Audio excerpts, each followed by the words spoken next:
Hola Sandra, buenas tardes. Bueno, usted es la única que se ha conectado a la reunión Zoom. Y poco a poco seguramente sus compañeros lo harán. Bueno, en la clase de 2 a 4, un alumno me preguntó sobre los exámenes, ¿no? Los exámenes se van a realizar de aquí, faltan 2 semanas, sin contar esta, ¿no? Se ha quedado en el Consejo Directivo de las escuelas, se ha ratificado, mejor dicho, que todos los exámenes van a ser presenciales. Si es que no alcanzan los aforos, se ha mencionado que podría realizarse en 2 semanas, pero todavía eso depende de OERAE, cómo se organizan para ver el cupo y el estado de los salones. Pero parece que todo va a ser presencial y está muy bien. Lo mismo sería, yo desearía y seguramente que muchos de ustedes también desean de que las clases ya comiencen a ser todas presenciales, ¿no? Esta virtualidad, pues claro, para la pandemia estaba bien para no perder las clases, pero ya con la disminución de la cantidad de hospitalizaciones y fallecidos por el COVID, yo pienso que ya el peligro se ha reducido notablemente. Además que todos ustedes y los profesores también estamos vacunados, algunos con 3 dosis de vacunas, ¿no? Los profesores, y incluso ya se anunció la autorización para la cuarta dosis para personas mayores de 50 años. Entonces, definitivamente la presencialidad, pues nuevamente nos va a recuperar la capacidad de enseñanza y también de aprendizaje. No, no es lo mismo aprender virtualmente, ¿no? Ya lo hemos comprobado, que no es lo mismo ni para profesores, ni tampoco para alumnos, ¿no? Y eso es lo más importante, que es el aprendizaje de los alumnos, ¿no? En- bueno, esa es la noticia que tenía, ¿no? Que todos los exámenes de toda la facultad van a ser presenciales.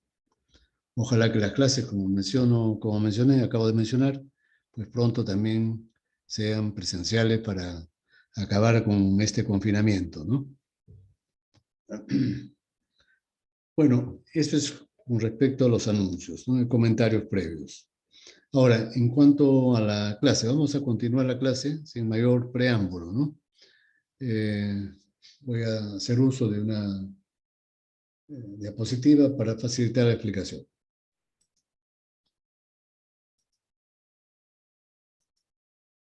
Pero antes, no sé si alguno de ustedes tiene algún comentario sobre lo que he dicho, alguna pregunta,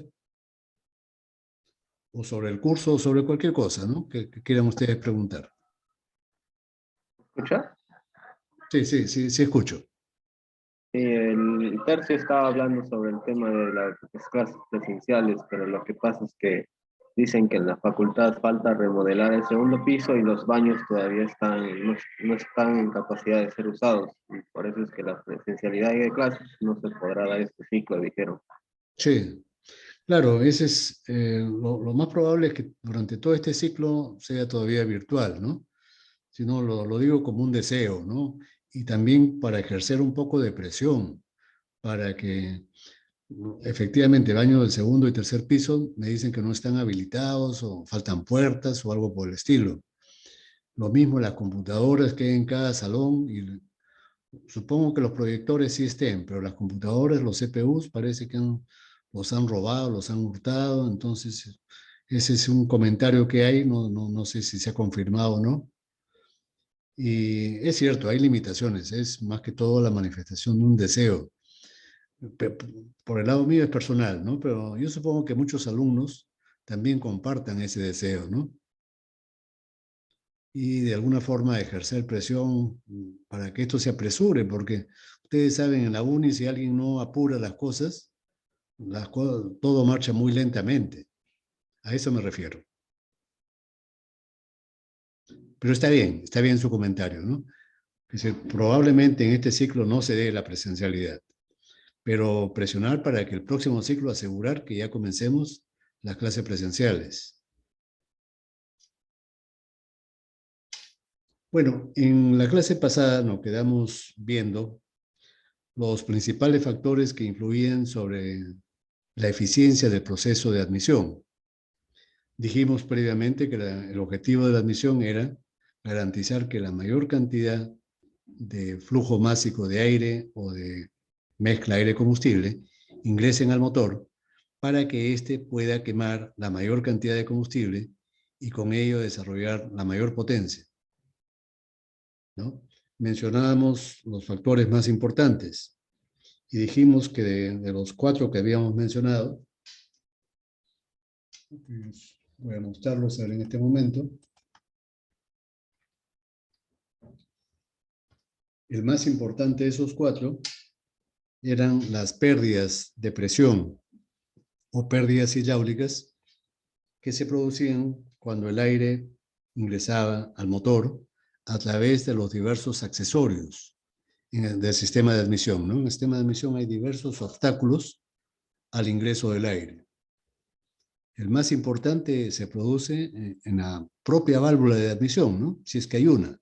A veces hay 2 válvulas en muchos de los casos, ¿no? Entonces, ahí se producen las pérdidas hidráulicas y este es el factor preponderante. Sobre todo a altas velocidades, es el factor preponderante. Hay otras pérdidas producidas por otros factores, como son, por ejemplo, la presencia de gases residuales al final del proceso de escape, o también a que el aire se calienta cuando atraviesa alguno de los elementos del sistema de admisión, principalmente la válvula y las propias paredes del cilindro, donde entra el aire, ¿no? O entra la mezcla. Este calentamiento es totalmente, es decir, negativo, ¿no? Porque lo que provoca es la disminución de la densidad final de la mezcla. Al disminuir la densidad, disminuye el flujo másico y por lo tanto, es decir, no se cumpliría el objetivo de quemar la mayor cantidad de mezcla o de combustible. El cuarto factor es a veces la falta de sincronización, ¿no? Es decir, sabemos que a medida que aumenta la velocidad del motor, cada vez hay menos tiempo disponible para que se realicen los procesos. Y en este caso, el proceso de admisión, ¿no? Hay que tomar en consideración que a 6.000 revoluciones por minuto, que es la velocidad máxima normal de los motores a gasolina, el tiempo disponible para todo el proceso de admisión es menos de una centésima de segundo. ¿Ya? Entonces, pero en general, a medida que aumenta la velocidad, el tiempo disponible es menor. Entonces, ¿qué cosa deberíamos hacer para compensar ese menor tiempo? Lo que se hace, es decir, mediante dispositivos adecuados, es aumentar, ¿no?, el ángulo de apertura y cierre de válvulas. Se aumenta el adelanto y se aumenta el rechazo del cierre de la válvula. Con eso se compensa parcialmente el efecto negativo de la menor disponibilidad de tiempo. Eso lo vamos a ver después, ¿no? Solamente lo estoy mencionando. De todos estos 4 factores, el más importante es el primero. De lejos, siempre. Es el factor preponderante. Ahora, en base a la ecuación de Bernoulli y también a la ecuación de continuidad y de aspectos empíricos, ¿no?, es decir, coeficientes empíricos de fabricación, se llegó a una fórmula para calcular las pérdidas hidráulicas, que es la fórmula que está en la parte inferior, la fórmula amarilla, ¿no? La caída de presión en el ducto de admisión cuando el aire ingresa al cilindro. Nosotros, por supuesto, lo que deseamos es que estas pérdidas sean las menores posibles, ¿no? Es decir, las menores posibles, para garantizar de que ingrese la mayor cantidad de aire. En esta fórmula se puede observar cómo influye la velocidad del motor, ¿no? N es la velocidad de rotación del cigüeñal del motor. Está en RPMs, revoluciones por minuto del cigüeñal, ¿no? Y vemos que la velocidad influye según el cuadrado de la velocidad. Esto tiene una implicancia muy importante en la tendencia actual en la fabricación de motores. Los fabricantes de motores procuran que estos sean cada vez más veloces, que puedan girar a mayor velocidad. ¿Y cuál es la razón de esto? La razón de esto es que una máquina que tiene un eje rotativo Entonces, mientras más rápido es ese eje, el eje motriz, ¿qué cosa ocurre?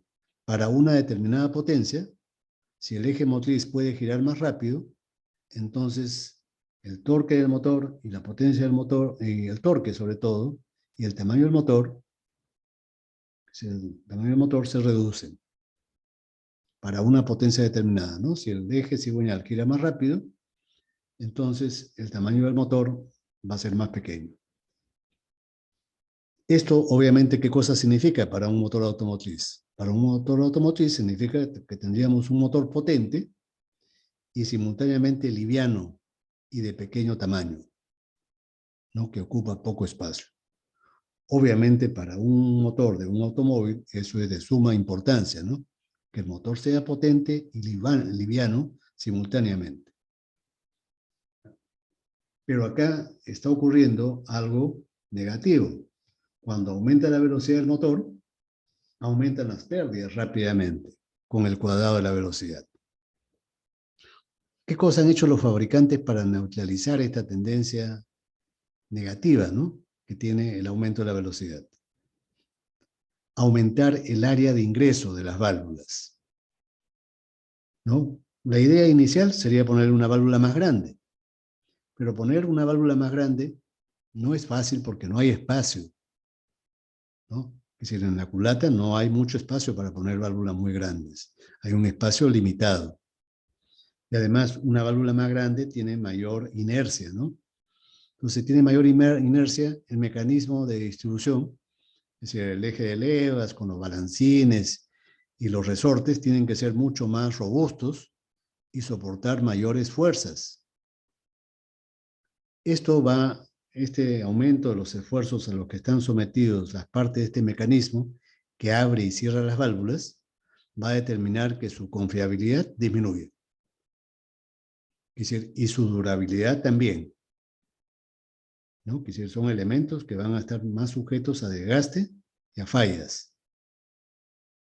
Los fabricantes tratan de compensar eso haciéndolos más robustos, ¿no? Pero el más robusto, pues, limita aún más la velocidad del motor.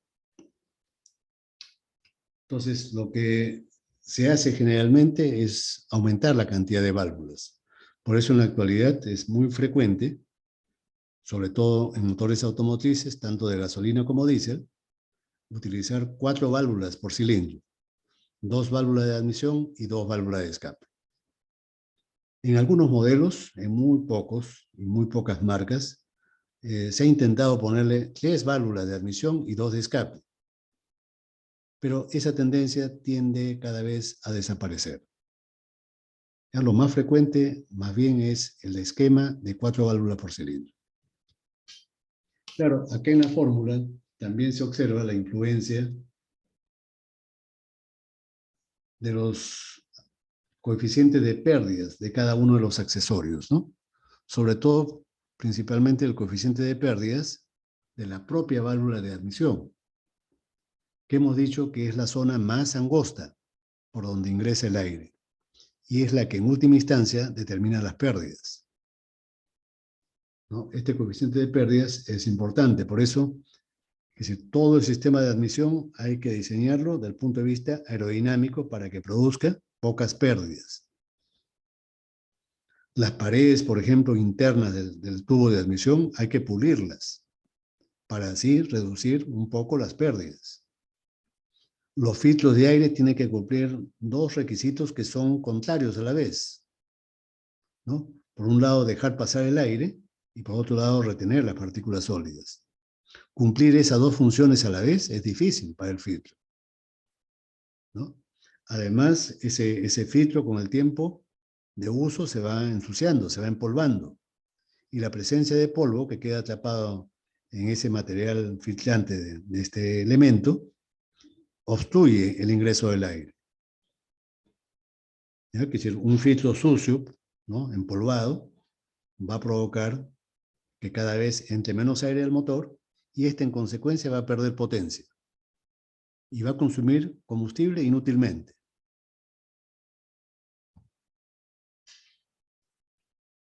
Ahora, algo que quiero señalar, ¿no? Es decir, en esta fórmula que proviene de la ecuación de continuidad, esta de acá, la anterior, la verde que estoy indicando. Aquí se menciona una área máxima, ¿no? Esa área máxima de paso, si es una válvula, es el área máxima de paso de esa válvula de admisión. Pero si el motor tuviese más de una válvula por cilindro, entonces habría que considerar la sumatoria de áreas.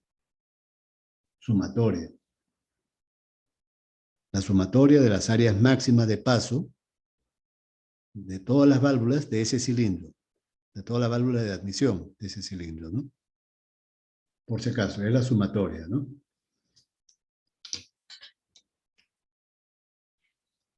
En esta otra diapositiva, bueno, es un compendio de todas las fórmulas que hemos empleado para determinar estas pérdidas, ¿no? Pero acá quisiera comentar más que todo los rangos de cada uno de estos términos, que algunos son coeficientes y otros son parámetros. Por ejemplo, el primero es una sumatoria de coeficientes, ¿no? La primera fórmula. Es el coeficiente de amortiguamiento al cuadrado más el coeficiente de pérdidas que produce la válvula. Entonces, esto en los motores está de 2,5 a 4. De 2,5 a 4, ¿no? La tendencia es que mientras más grande es el motor, este coeficiente sumatorio es menor, disminuye. Si el motor es pequeño y veloz, entonces este coeficiente aumenta porque es difícil en piezas pequeñas, en válvulas pequeñas, hacerlo todo aerodinámico.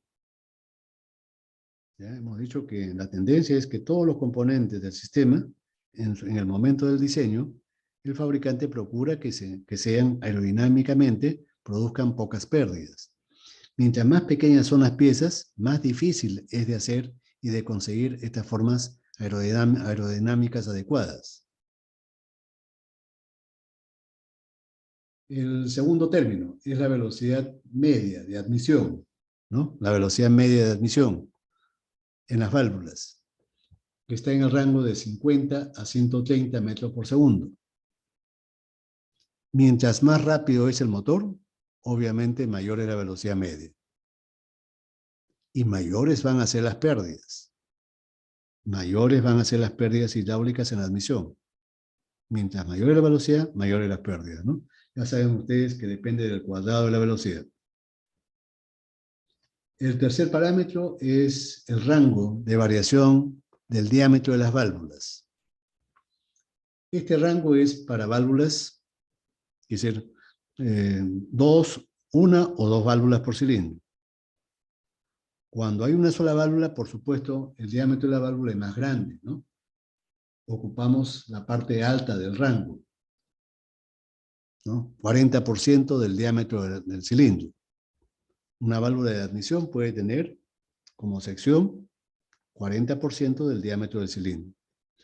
Obviamente, si le ponemos dos válvulas por cilindro, van a ser válvulas más pequeñas. Entonces, más o menos es 30%, 32%, 33%. Cada válvula tiene más o menos el 30 a 33% del diámetro de la válvula. El coeficiente lambda, saben ustedes que es la relación R sobre L, radio de la manivela con respecto a la longitud de la biela. Este coeficiente lambda siempre es menor que 1, ¿no? Para los motores automotrices rápidos, lambda está en este rango, de 0,25 a 0,30. Para motores automotrices pequeños y rápidos, ¿no? Y para motores grandes y lentos, motores ferroviarios o marinos, o también para generación de energía eléctrica, para grupos grandes, lambda está entre 0,11 y 0,20. Motores diésel grandes, ferroviarios marinos, ¿no? La velocidad media del pistón. Este parámetro es muy importante, ¿no? La velocidad media del pistón está en el rango de 7 a 18 metros por segundo. Es decir, mientras más rápido es el motor, mientras más rápido gira su cigüeñal, obviamente la velocidad media del pistón va a ser mayor. Así tenemos que los motores de gasolina ocupan la parte alta del rango. Digamos, tenemos ahí entre 12 y 18 metros por segundo. Generalmente un motor automotriz a gasolina está en la parte alta, de 12 a 18. Mientras que los motores diésel, ¿no?, automotrices, están en la parte baja, de 7 a 10, 12 o 14 metros por segundo. De 7 a 14 metros por segundo en los motores diésel, que son motores más grandes. Y como son más grandes, su cigüeñal gira más lento. Las pérdidas de presión. Las pérdidas de presión para un motor de aspiración natural es más o menos del 10 al 20% de la presión atmosférica. De 10 a 20% son las pérdidas en la admisión para un motor de aspiración natural. Obviamente, si el motor es más rápido, las pérdidas son mayores. Si el motor es de gasolina, las pérdidas son mayores, ¿no? Eso lo sabemos porque en el motor de gasolina es más rápido y tiene más accesorios en el ducto de admisión. En el motor diésel, por ejemplo, no hay ninguna válvula de mariposa. Tampoco hay presencia de inyectores. Es un tubo con su filtro y los codos, nada más. Entonces las pérdidas normalmente son menores, porque el motor es más lento y porque hay menos accesorios en el ducto de admisión. Las pérdidas en un motor sobrealimentado es de 4 a 10% la presión de sobrealimentación. P sub K es la presión a la salida del turbocompresor. Entonces, con respecto a esa presión, las pérdidas son menores, ¿no? Las pérdidas relativas con respecto a la presión a la salida del compresor.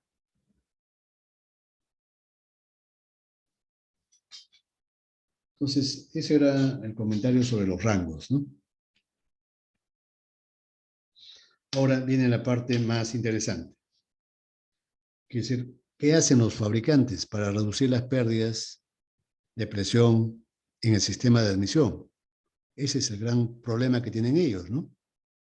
Porque el motor tiene que ser pequeño y veloz. Y sabemos que a alta velocidad las pérdidas hidráulicas crecen. Las pérdidas de presión crecen notablemente con el cuadrado de la velocidad. Entonces, ¿qué cosas hacen los fabricantes? Vimos que la solución que habían encontrado ellos, aunque sea parcialmente, era aumentar el área de paso, el área sumatoria, ¿no? ¿Y cómo lo logran? ¿Cómo logran aumentar el área de paso? A ver, hay varias formas.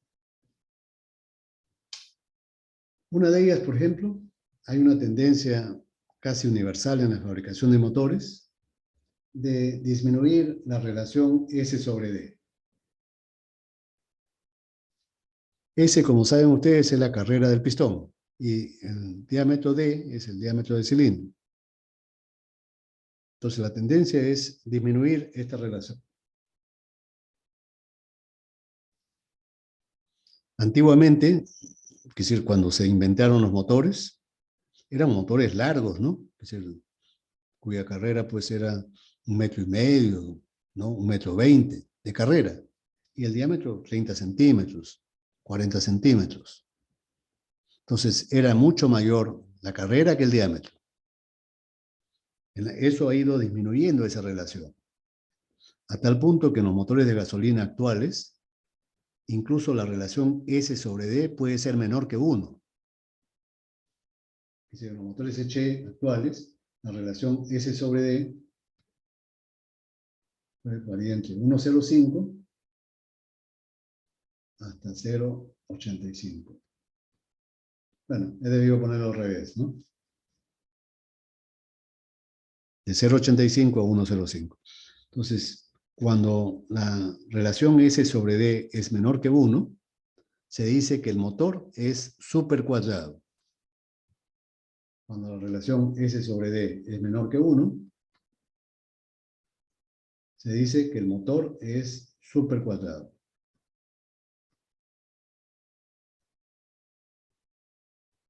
Cuando la relación S sobre D vale 1, es decir, el diámetro y la carrera son iguales, se dice que el motor es cuadrado.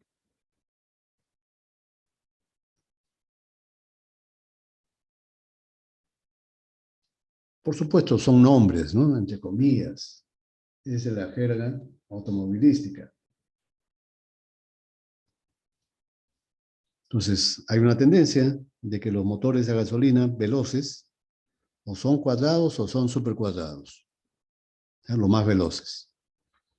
En cambio, en los motores diésel, en la mayor parte de casos, la relación S sobre D es ligeramente mayor que 1. Ligeramente mayor que 1. Este es para el diésel, ¿no? En el diésel, por ejemplo, tenemos S sobre D, varía en el rango, digamos, de 1,0 hasta 1,40. Motores automotrices. Si fueran motores estacionarios, esa relación puede ser mayor que 1,40. ¿Cuál es la ventaja de disminuir la relación S sobre D? Si yo mantengo la cilindrada constante, supongan ustedes que me pongo como premisa mantener la relación S sobre D constante. O perdón, la cilindrada constante. No quiero yo aumentar el tamaño del motor. Supongan ustedes que yo quiero mantener el tamaño del motor. Entonces la cilindrada la mantengo constante. Pero la cilindrada la puedo obtener yo en función de la carrera y el diámetro.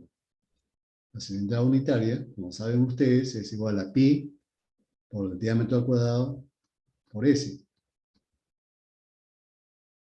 Si yo bajo la carrera y aumento el diámetro, entonces los cilindros del motor, de ese nuevo motor, van a ser más grandes. Y su culata también, ¿no es cierto? Y como la culata es más grande, yo voy a poder instalar válvulas más grandes. Vean ustedes acá el esquema, ¿no? Que si en el esquema de la derecha, este es el diámetro del cilindro. D. Si ese diámetro del cilindro aumenta, obviamente las dos válvulas van a aumentar, la de admisión y la de escape. ¿Está bien? Y eso es importante desde el punto de vista de la admisión, ¿no? Válvulas grandes significan grandes áreas de ingreso de aire. Es como yo, si a mi dormitorio, a mi casa, le pongo ventanas más grandes.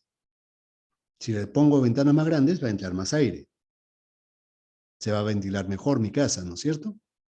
El motor también, el motor se va a ventilar mejor si pongo válvulas más grandes.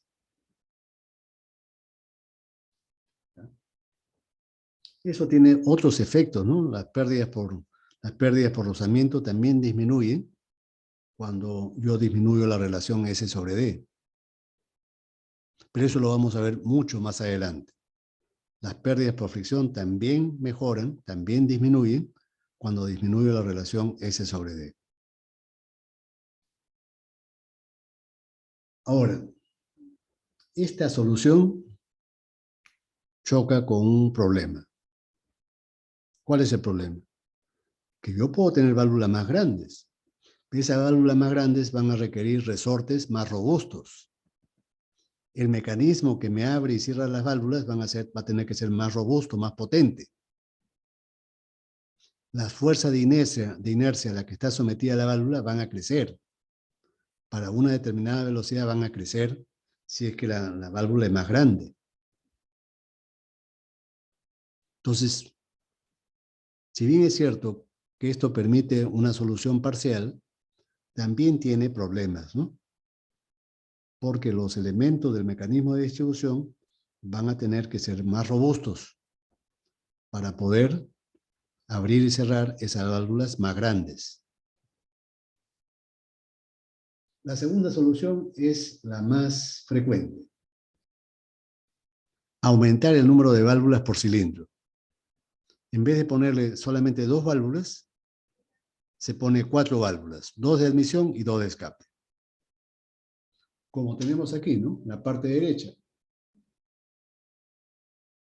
para el mismo diámetro. Este es el mismo diámetro de 100 milímetros. En los dos casos, 100 milímetros. Pero acá estoy instalando dos válvulas de admisión y dos válvulas de escape.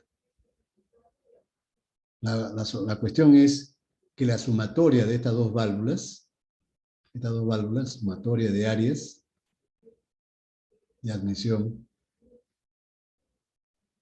es mayor que cuando yo solamente utilizo una sola válvula.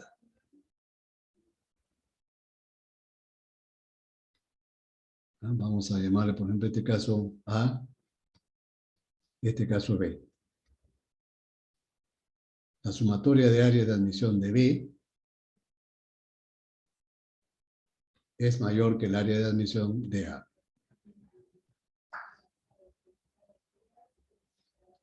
Entonces, estoy consiguiendo el mismo resultado instalando dos válvulas de admisión pequeñas. ¿Cuánto más puede ingresar? ¿En cuánto más se incrementa el área de paso? Vean ustedes, el área de paso, por el comentario que hago acá, puede incrementarse hasta más del 25%. La sección de paso, al ponerle dos válvulas, puede incrementarse hasta en 25%. Eso es bastante, ¿no?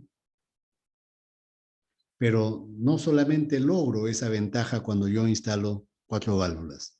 Hay otras ventajas colaterales. ¿Cuáles son esas ventajas colaterales? Son las siguientes. Vean, cuando yo pongo 4 válvulas por cilindro, este elemento es la bujía, el que está al medio. Esta es la bujía. El que tiene una cruz, ¿no? Esta es la bujía. Y cuando se salta la chispa entre los electrodos de esa bujía, no es que toda la mezcla arde en simultáneo. O sea, muchas personas piensan que todo lo que está dentro, toda la mezcla aire con combustible que está dentro, en el momento que salta la chispa, se produce una explosión y todo arde simultáneamente. Eso no ocurre así en un motor real. ¿Qué cosa ocurre? Ocurre más o menos haciendo una analogía, no muy cercana, pero sí muy ilustrativa, es lo que le ocurre a un incendio de un bosque. ¿Cómo ocurre un incendio forestal? Generalmente ocurre por una fogata que se queda prendida o porque alguien botó una colilla de cigarro en un cúmulo de hojas secas. Ahí nace el incendio y poco a poco se va propagando rápidamente. Si hay viento, con mayor rapidez. Pero no todo el bosque arde en simultáneo, sino arde rápidamente, pero en forma paulatina. Lo mismo ocurre a la combustión en un motor de gasolina. No todo arde simultáneamente, sino que la primera capa que arde es la que se encuentra cercana a la bujía. Es lo primero que arde, lo que se encuentra cerca de la bujía. Y paulatinamente la llama va avanzando hasta que cubre toda la cámara. Toda la cámara. La zona más distante, ¿a qué distancia se encuentra de la bujía? La zona más distante se encuentra a una distancia de medios. El radio, ¿no? El radio de la cámara. Si lo comparo con el otro caso, con el caso de la izquierda, aquí yo la bujía no la puedo poner en el centro. ¿Por qué no la puedo poner en el centro? Porque no hay espacio suficiente. Si yo pongo acá la bujía, la pared que existe entre el hueco de la válvula y el hueco de la bujía es muy pequeñito y por ahí se va a rajar la culata. Cuando se raje la culata, por ahí se va a comenzar a rajar con facilidad. Por eso ahí no voy a poder, no pongo la bujía, ¿no? ¿Dónde la pongo? A un costado o abajo, ¿no? O abajo. ¿Y qué pasa cuando ocurre eso? Voy a borrar esto de aquí. Voy a borrarla.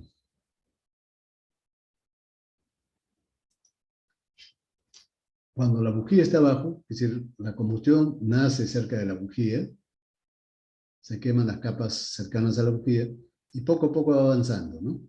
Por supuesto, en milisegundos. ¿Y cuál es la distancia más lejana?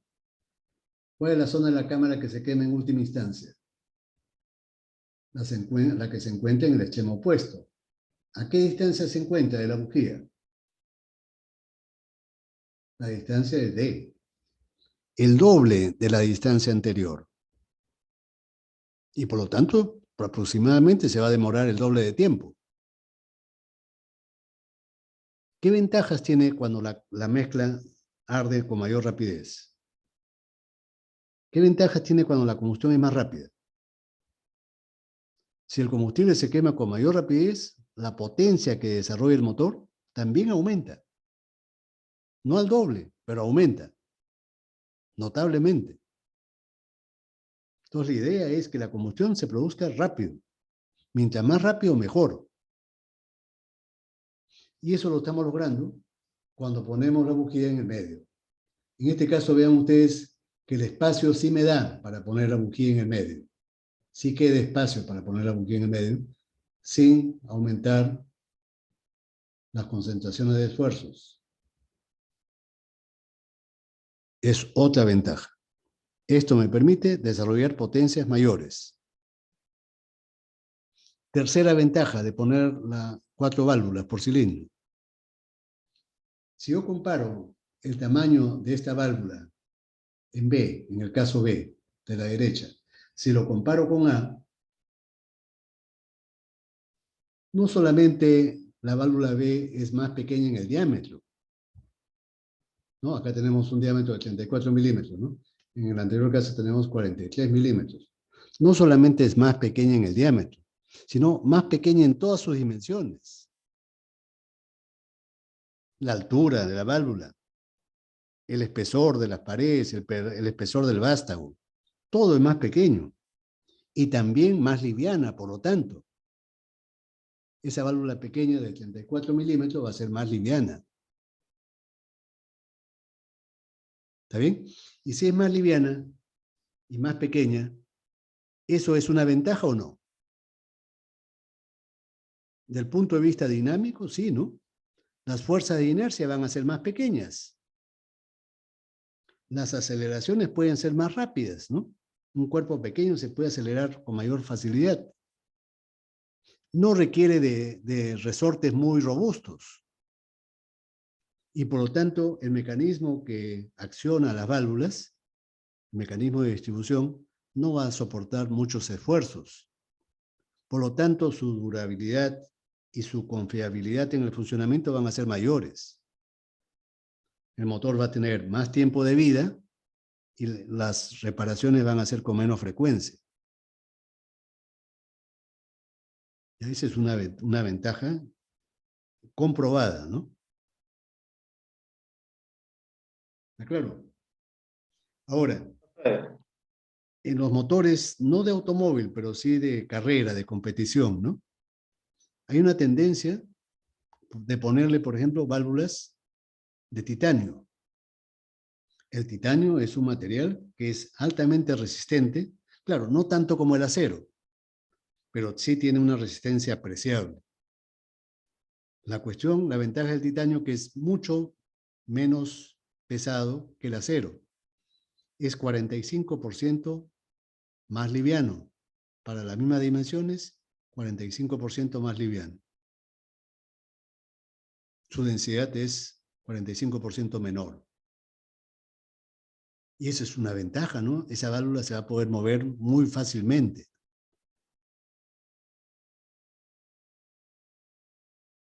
Claro, en el campo automotriz, en automóviles convencionales, todavía no se utiliza eso porque el titanio es caro, ¿no? No es, no es una aleación pues baratita, ¿no? Es un material caro. Quiero que busquen, les dejé a los alumnos de la sección AB, que busquen que también hay una tendencia que las válvulas de escape, sobre todo, internamente se las fabrique de tal forma que dentro de la válvula haya una pequeña cápsula. Dentro del material haya un pequeño hueco. y ese hueco llenarlo de sodio. El sodio es una especie de metal, ¿no? No es un metal típico, pero es un metal. Tiene las propiedades de un metal. Y ese metal, que es decir, a las temperaturas a las que llegan las válvulas de escape, provocan la fusión de ese sodio, ¿no es cierto? Y entonces esa fusión absorbe el calor, porque el problema de la válvula de escape es que se recalientan, sobre todo en los motores de alta relación de compresión o de competencia, hay el problema del sobrecalentamiento. Y las válvulas se van a deformar o se van a fundir. Para evitar eso, es decir, en los motores de competencia le hacen un hueco internamente y en ese hueco les inyectan sodio. Pero quiero que ustedes lo busquen, que busquen información.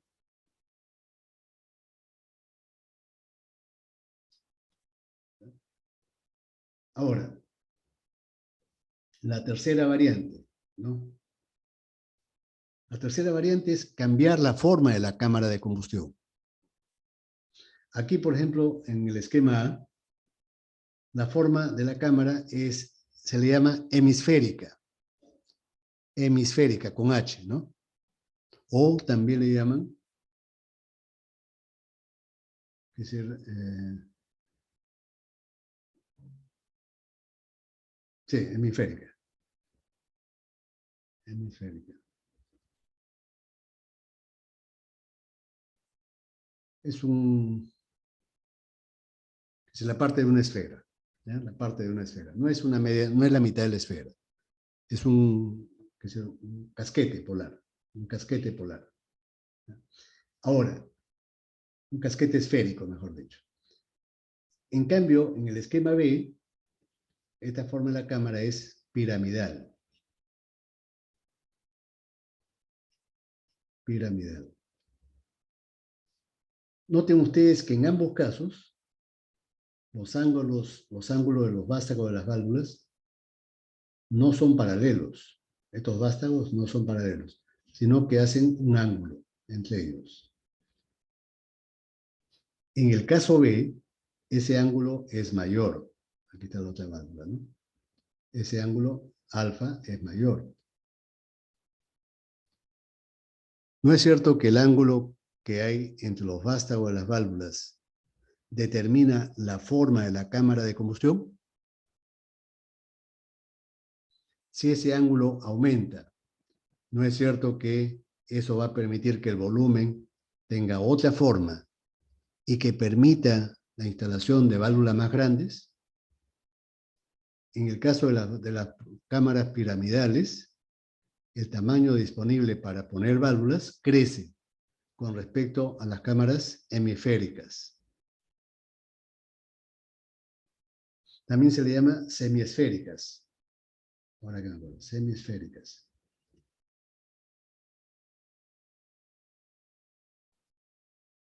Entonces, esa también es una solución alternativa, ¿no?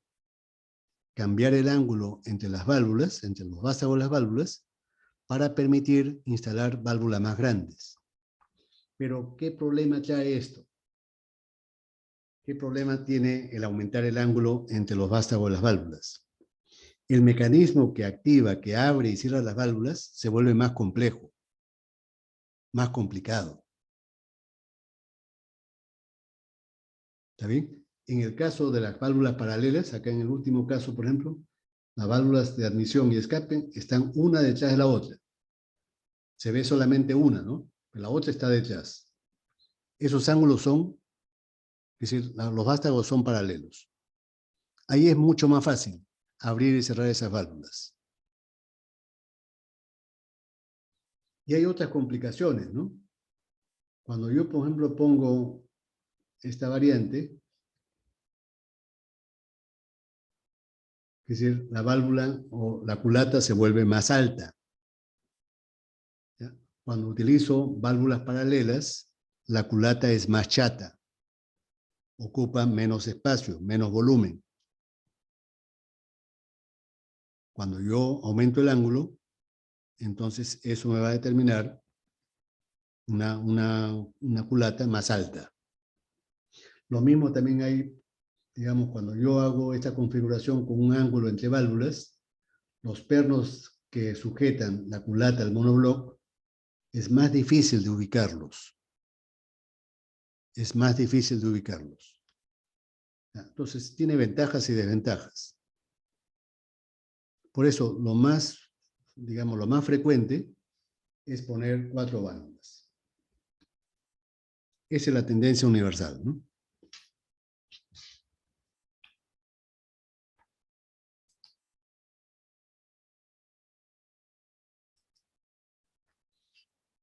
Aquí está la fotografía de una culata donde se observa el caso de un cilindro, cilindros con 2 válvulas. 2 válvulas, 2 por cilindro. Una de admisión y otra de escape. Por lo general, y a simple vista se puede observar, que la válvula de admisión son más grandes que la válvula de escape. ¿Cuál es la razón de eso? ¿Por qué la válvula de admisión son más grandes que la de escape? La razón es la siguiente. La válvula, los gases de escape salen del cilindro en gran parte por la propia energía térmica que tienen estos al final del proceso de expansión. En otras palabras, los gases de escape están a una mayor presión que la atmosférica y eso facilita su evacuación. En cambio, en caso del aire, el aire ingresa gracias a que el pistón desciende. Y al descender el pistón, entonces eso forma vacío. Por eso que el aire entra más lento que lo que los gases de escape salen al exterior. Los gases de escape salen a velocidad, al principio, al inicio del proceso de escape, salen a una velocidad mayor que la velocidad de sonido. A un régimen supersónico. Al inicio del escape, ¿no? Esa velocidad, claro, rápidamente desciende. Aquí se puede observar el esquema de 4 válvulas por cilindro, ¿no? 2 válvulas de admisión, están acá, y la de escape, las más pequeñas, ¿no? Siempre las más pequeñas son de escape. Son 15% más pequeñas. Las válvulas de escape, por lo general, son 15% más pequeñas. Noten ustedes el agujero de la bujía. Está en el medio, ¿no? En cambio, en el caso anterior, está a un costado. No, es imposible ponerla acá, ¿no? Acá en el medio no se puede poner. No hay espacio.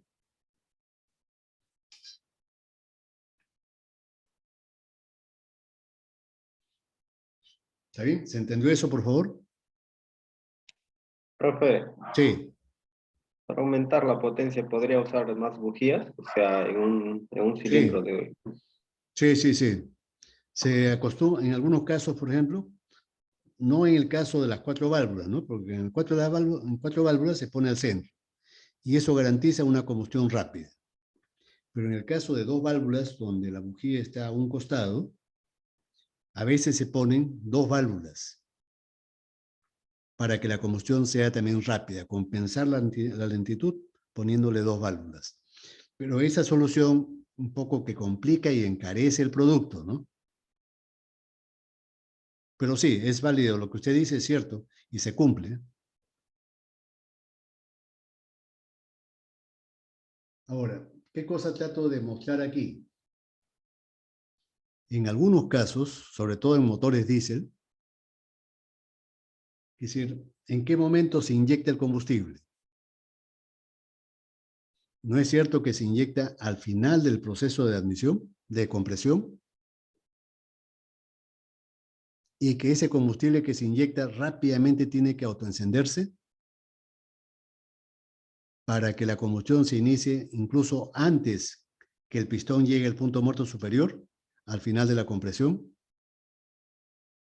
Para que ello ocurra, para que eso efectivamente sea así, el combustible, además de inyectarse a muy alta presión, tiene que mezclarse con el aire.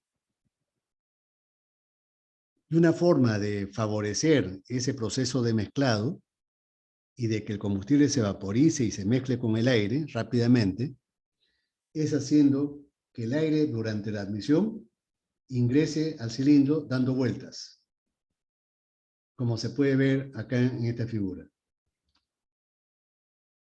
en la figura de la derecha. Eso es para ayudar a que el combustible que se inyecta al final de la compresión logre vaporizarse y mezclarse con el aire, aunque sea parcialmente, ¿no? La turbulencia esa favorece el mezclado, ¿no? ¿Cómo hacemos para que dé vueltas cuando ingrese? Hay varias formas. Una de ellas, por ejemplo, es diseñando el ducto de admisión de forma que sea más o menos tangente, ¿no? Tangente a la pared del cilindro. Este ducto es tangente, más o menos, ¿no? Son paralelas. Entonces, cuando entre el aire, va a entrar y lo vamos a obligar a girar. Ese diseño tangencial del ducto obliga al aire que cuando la válvula se abra, ingrese tangencialmente. Pero para reforzar ese movimiento rotacional del aire, adicionalmente le ponemos un deflector a la válvula. Un deflector.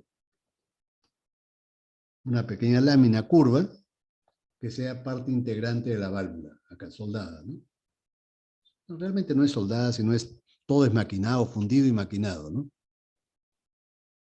Y entonces, ¿qué cosa ocurre? Cuando la válvula se abra, el deflector va a impedir que el aire ingrese por el lado izquierdo. Por aquí no va a poder pasar el aire.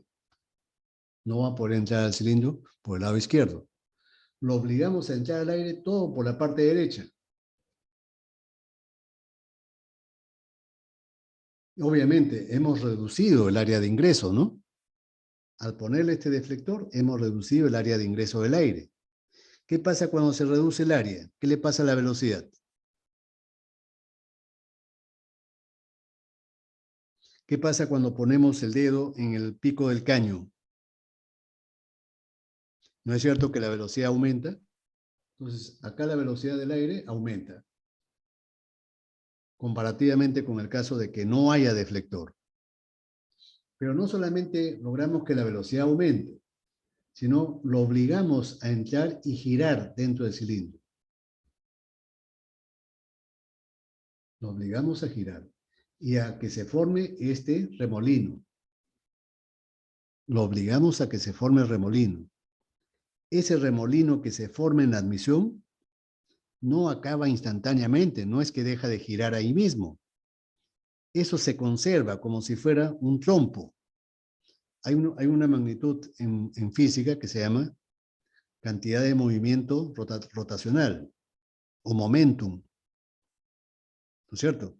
Es como, por ejemplo, un trompo que uno lo tira, el trompo no se detiene inmediatamente, tiende a girar hasta que el rozamiento entre la punta y el suelo lo frene, ¿no? Acá lo mismo, el aire que ingresa girando, ese movimiento rotativo se mantiene. Se llama cantidad de movimiento angular. Y se mantiene hasta el mismo proceso de compresión.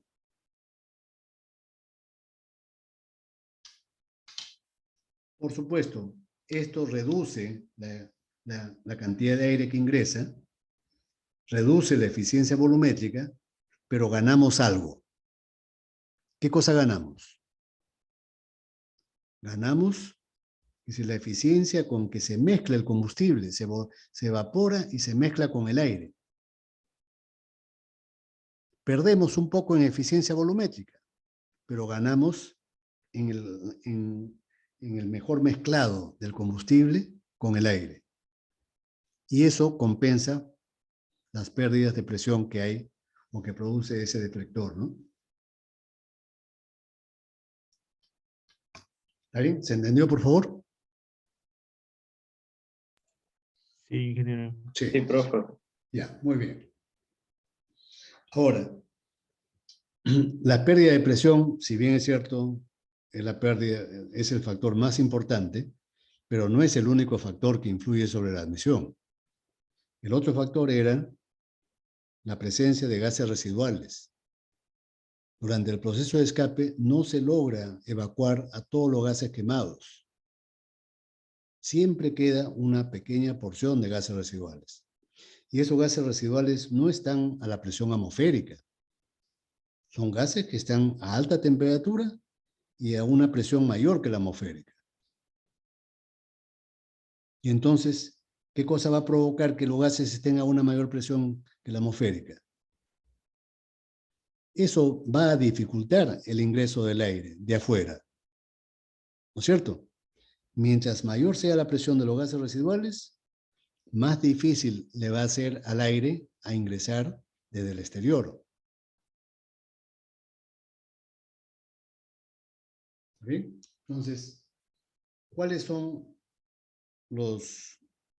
digamos, las formas de evaluar la cantidad de gases residuales que hay dentro del cilindro al final del proceso de escape? Hay dos parámetros. Uno de ellos es la cantidad absoluta de gases residuales en kilomoles, MR. ¿Qué cosa es MR? Es la cantidad de kilomoles que quedan al final del proceso de escape en un cilindro, que no pudieron ser desalojados. Ahora, por supuesto, esta cantidad va a depender del tamaño del motor, ¿no? Si el motor es más grande, obviamente la cantidad de gases residuales totales van a ser mayores. Por eso, muchas veces se prefiere utilizar parámetros adimensionales, comparativos. Y aquí lo que vamos a utilizar es ese parámetro adimensional, gamma R. Gamma R se le llama coeficiente de gases residuales. Coeficiente de gases residuales.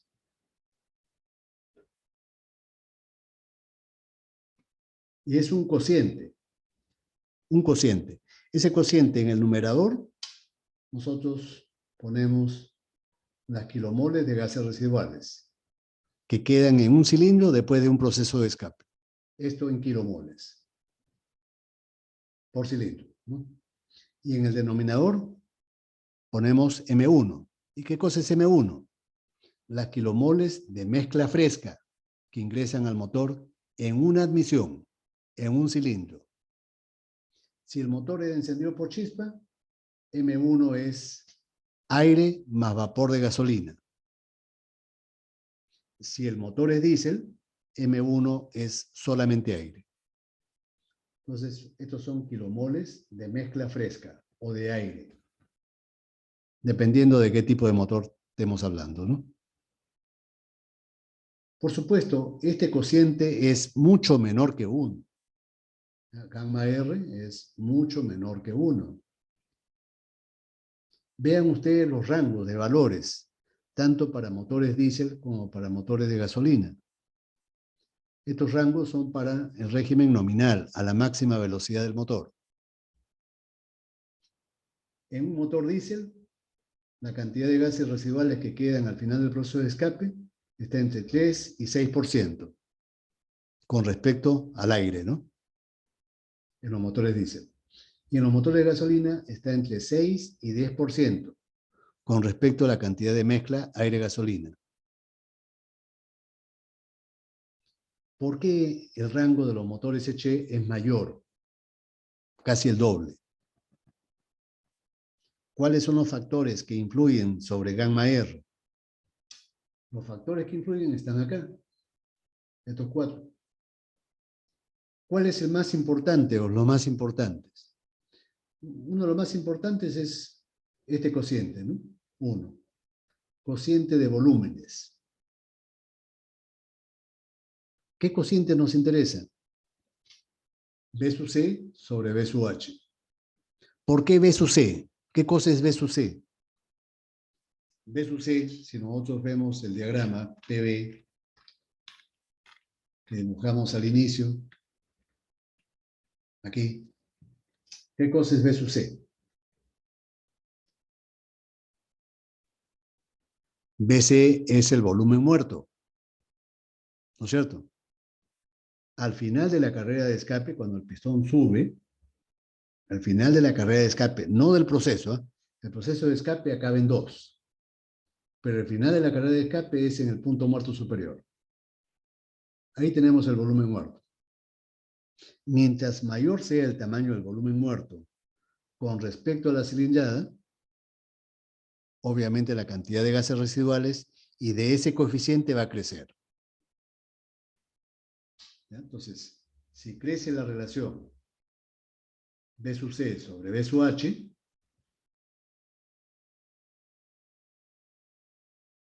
esto va a determinar que gamma R, el coeficiente de gases residuales, crezca. Ahora, esta relación B sub C sobre B sub H, ¿cuánto vale? B sub C sobre B sub H vale 1 sobre épsilon menos 1.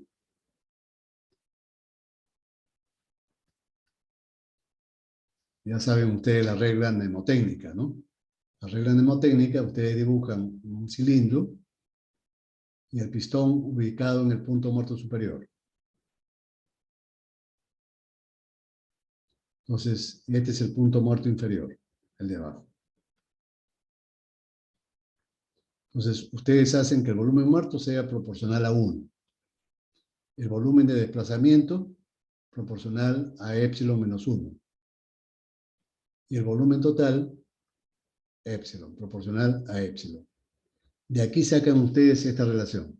B sub C sobre B sub H es igual a 1 sobre épsilon menos 1. 1 entre épsilon menos 1.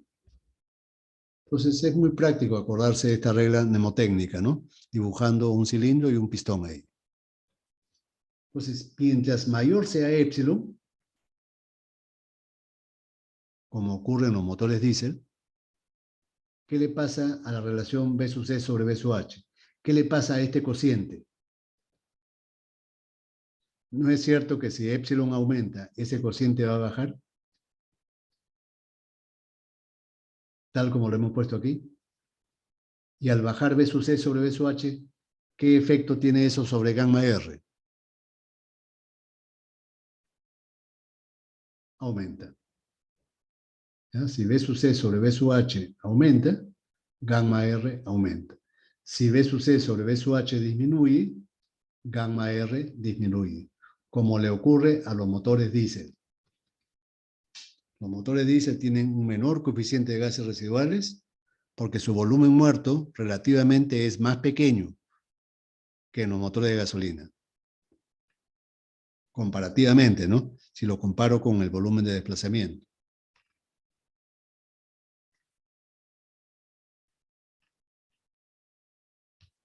Entonces, este factor es influyente, ¿no? Primer factor. El segundo factor, la presión P sub R. ¿Qué cosa es P sub R? La presión de los gases residuales. ¿Pero en qué punto del ciclo? ¿En qué punto del ciclo? ¿Recuerdan el esquema? Acá.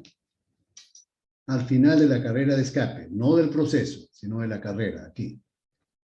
P sub R vemos que es mayor que P sub 0. P sub 0 es hasta acá. Esa línea horizontal, ¿no? Mientras mayor sea P sub R,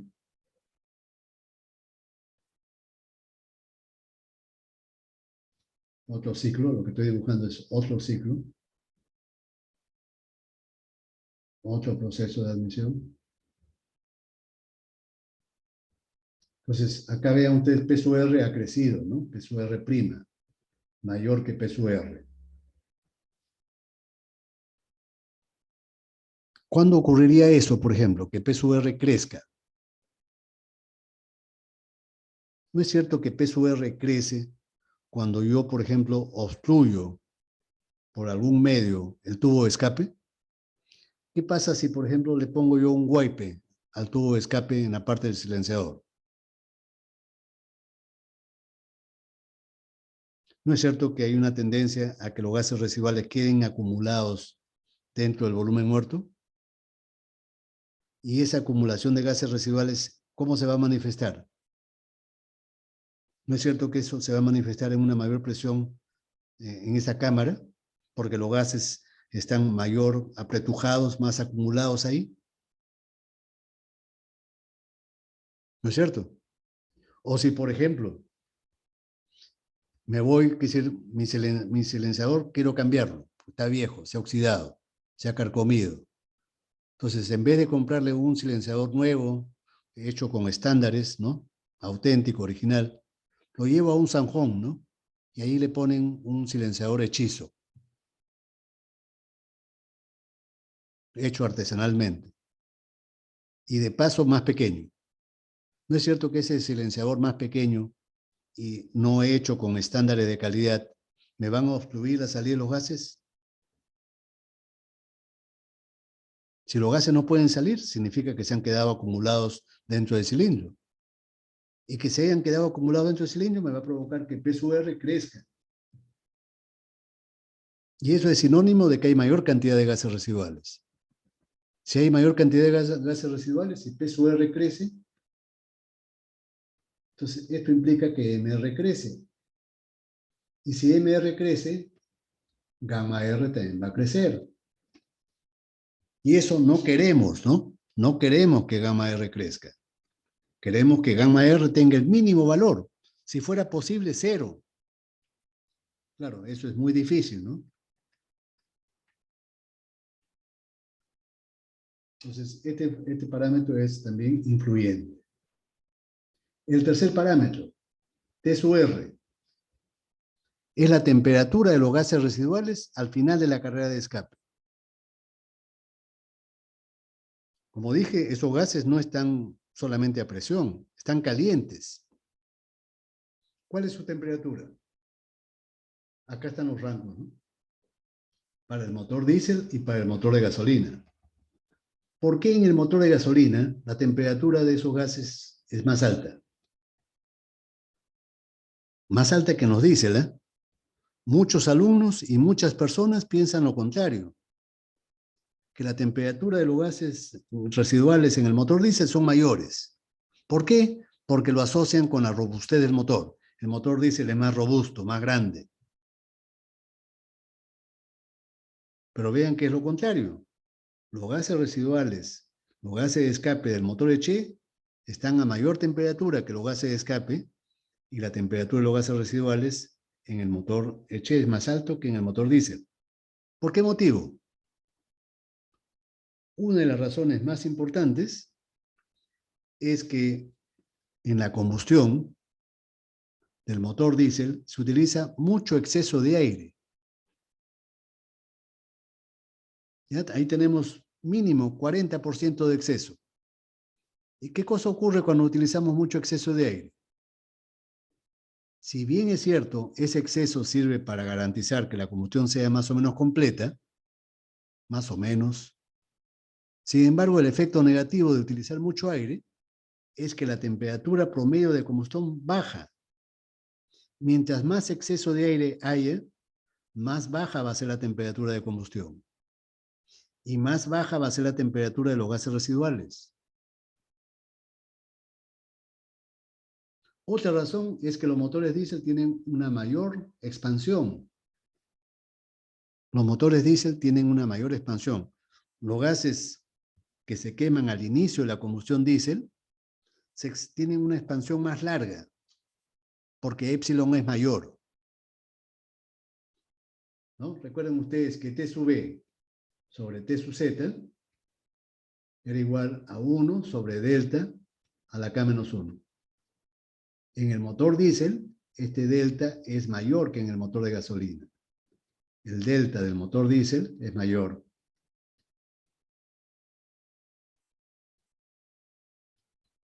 Por eso que los gases en el diésel se expanden más. ¿Qué cosa significa que se expandan más? Que su presión baja más y su temperatura también baja más. Los gases por eso salen más fríos. Los gases de escape por eso salen más fríos en el motor diésel. Eso hace que T sub R baje. ¿Ya? Ahora, si T sub R baja, vean ustedes, MR sube. ¿No? Hay esa influencia, ¿no? Es decir, cuando baja T sub R, MR sube. Uno podría decir, Entonces eso no conviene, ¿no? No conviene que los gases salgan fríos. Pero aquí hay otro efecto que se produce que neutraliza esa parte negativa. ¿Cuál es esa parte positiva que neutraliza a la parte negativa en el motor diésel? Que al estar los gases residuales más fríos, ¿qué pasa cuando el aire fresco ingrese a la cámara? Ingrese a la admisión, en la admisión. Cuando el aire entra en la admisión, finalmente se mezcla con los gases residuales. Si los gases residuales están muy calientes, el aire que entra de la admisión también se va a calentar más. ¿Eso nos conviene? ¿Nos conviene que el aire se caliente al final de la admisión? No nos conviene porque sabemos que eso va a provocar que la densidad baje. Y si la densidad baja, el flujo másico de aire baja. Si el flujo másico de aire baja, no vamos a poder quemar mucho combustible y la potencia va a descender. Entonces, ¿hay un factor negativo? Sí, hay un factor negativo. Pero eso se neutraliza con el factor positivo porque el aire no se va a calentar mucho, ¿no? Si los gases residuales no están muy calientes, el aire fresco que ingrese no se va a calentar mucho cuando se mezcle con esos gases residuales. Entonces, TSUR no es un factor muy influyente. No es muy influyente. Lo positivo se neutraliza con lo negativo. El barrido. El barrido, ¿qué cosa era el barrido? El barrido era típico de los motores sobrealimentados. ¿Qué cosa implicaba el barrido? ¿Recuerdan ustedes? ¿El barrido qué cosa implicaba? El barrido implicaba que el aire fresco que ingresaba a presión ayudaba a desalojar a los gases quemados, porque en el escape la presión es menor. Cuando P sub K es mayor que P sub T, durante el traslapo, el aire fresco que ingresa a presión ayuda a desalojar los gases, puesto que las dos válvulas en ese instante están abiertas. A ese proceso se le llama barrido. Si el barrido mejora, por supuesto que eso disminuye la cantidad de gases residuales. ¿No es cierto? Pero por más bueno que sea el barrido, nunca se logra eliminar los gases residuales en su totalidad. En otras palabras, gamma R nunca puede ser cero. El gamma R nunca puede ser cero.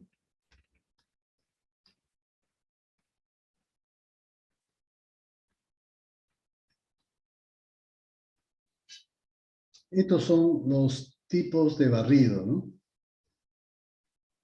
En los motores de dos tiempos. Recuerden que los motores de dos tiempos siempre trabajan con sobrealimentación. La forma más común de sobrealimentarlos es con un soplador Roots. El esquema de la figura C corresponde a motores diésel.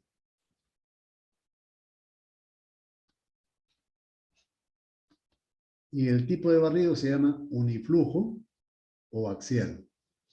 ¿Por qué se le llama así? Porque el aire ingresa por las lumbreras de admisión a presión. Acá el aire ingresa a presión. La presión proveniente del soplador Roots.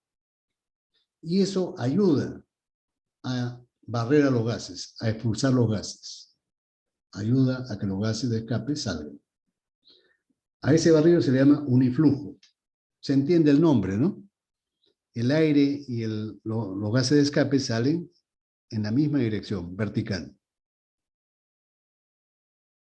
El esquema A corresponde a un motor de gasolina pequeño,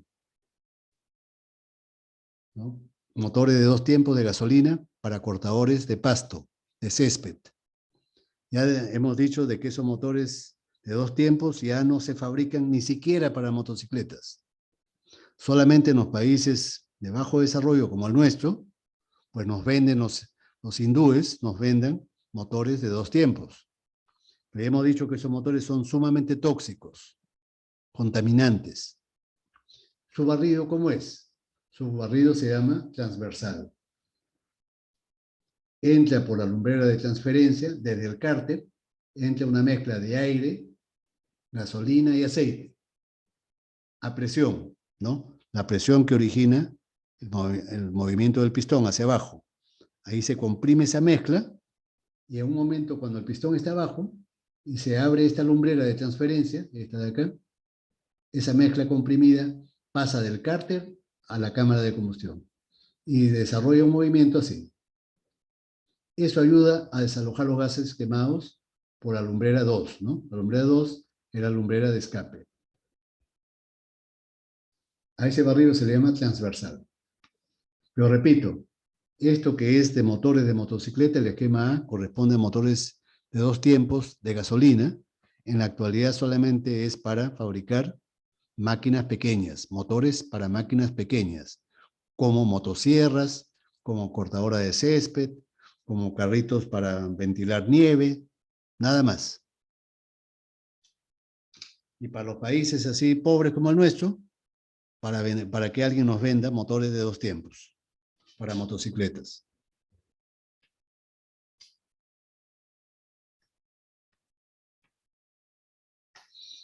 Claro, lo digo así con un poquito de sarcasmo, ¿no? Porque está bien que seamos pobres, pero que no nos vendan pues cosas contaminantes, ¿no? Claro, que un mercado existe porque hay compradores. ¿Y por qué hay compradores? Porque ese motor es barato, pero es contaminante. Es decir, los gases que salen de esos motores son cancerígenos. Otro factor es el tercero, ¿no? El calentamiento que sufre la mezcla fresca cuando ingresa al motor. ¿Y dónde se calienta la mezcla fresca? El primer calentamiento es cuando el aire pasa por algunos elementos del sistema de admisión que están calientes. Cuando el aire ingresa en admisión, pasa por algunos elementos que están calientes. ¿Cuáles, por ejemplo? Por ejemplo, la válvula de admisión está caliente. Está más caliente que el aire atmosférico. Las paredes del cilindro, donde entra el aire, las paredes del cilindro también internamente están más calientes que la temperatura atmosférica. El aire también se va a calentar ahí. Este factor a ese tipo de calentamiento se refiere. Al calentamiento por efecto del contacto con las paredes calientes del sistema de admisión. Ahora, en los motores diésel, ese calentamiento solamente es por efecto de la transferencia de las paredes al aire. En los motores diésel solamente es porque las paredes están calientes. En los motores de gasolina, sin embargo, ¿qué cosa ocurre? ¿Qué cosa ocurre ahí en los motores de gasolina? Vean ustedes que a este delta de T, ¿no? Este delta de T, gradiente de temperatura. Este es por el calentamiento por las paredes. Esto es por las paredes calientes. Pero aquí le estamos restando. Acá hay un efecto que neutraliza. ¿Por qué el aire se enfría? ¿Qué cosa lo enfría? Cuando en los motores de gasolina, ustedes saben que la gasolina en los motores de carburador, o en los motores de inyección de gasolina en el tubo de admisión, esa gasolina parcialmente se vaporiza en el tubo de admisión. Parcialmente. ¿Dónde culmina la vaporización del combustible? Dentro del cilindro. Ahora, la vaporización siempre es un proceso que absorbe calor. La gasolina, cuando se vaporiza, absorbe calor. ¿De dónde lo absorbe? De las paredes y del aire mismo. Al aire lo enfría. La vaporización de la gasolina tiene un efecto refrigerante sobre el aire. Lo enfría. ¿Y eso es favorable o no? Por supuesto que sí. Eso favorece, porque nosotros no queremos que el aire se caliente. Es inevitable, sabemos que se va a calentar de todas maneras, pero queremos que ese calentamiento no sea alto. Y este efecto refrigerante ayuda a que no sea alto el calentamiento. Pero eso solamente puede ocurrir en los motores de gasolina. Recuerden ustedes, hay motores Eche a gas, a GNB, a GLP. El gas en estos motores entra en estado gaseoso. Y si entra en estado gaseoso, ya no se va a vaporizar. Ya está en estado vapor, en estado gaseoso. Entonces, en los motores Eche a gas no hay ese efecto refrigerante. Por si acaso, muchas veces yo pongo como pregunta de examen ese tipo de preguntas.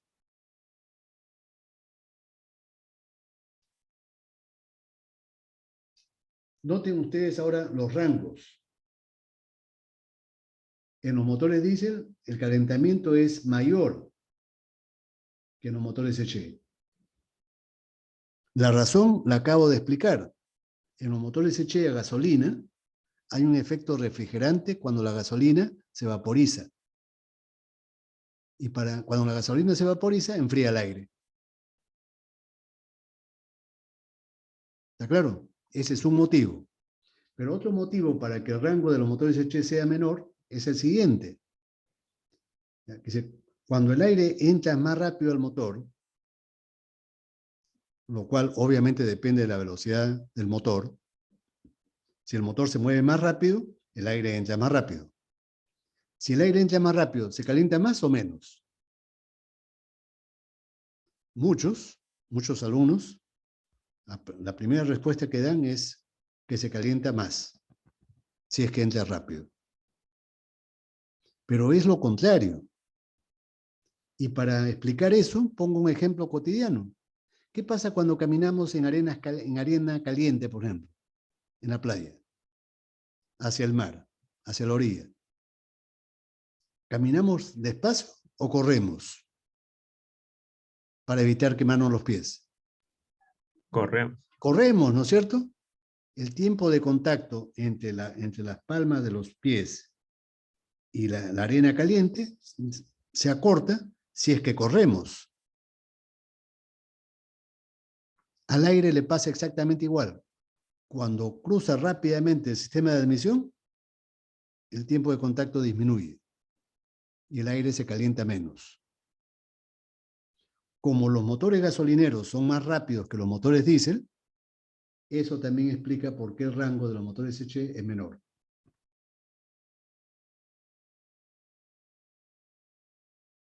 ¿Está bien? Ahora, hay un caso especial, el de los motores diésel sobrealimentados, pero sin intercooler.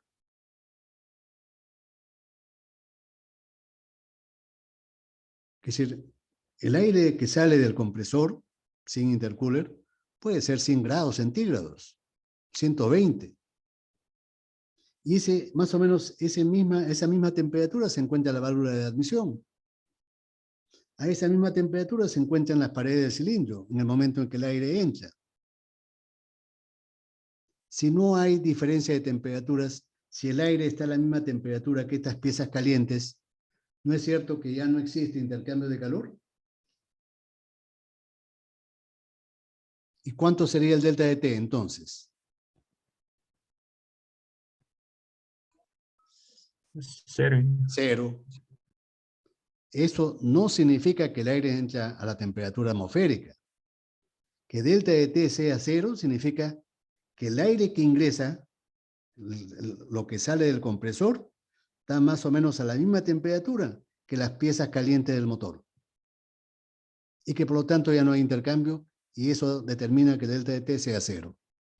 No significa que la temperatura del aire sea de 20 grados centígrados. 20 es afuera, el aire exterior.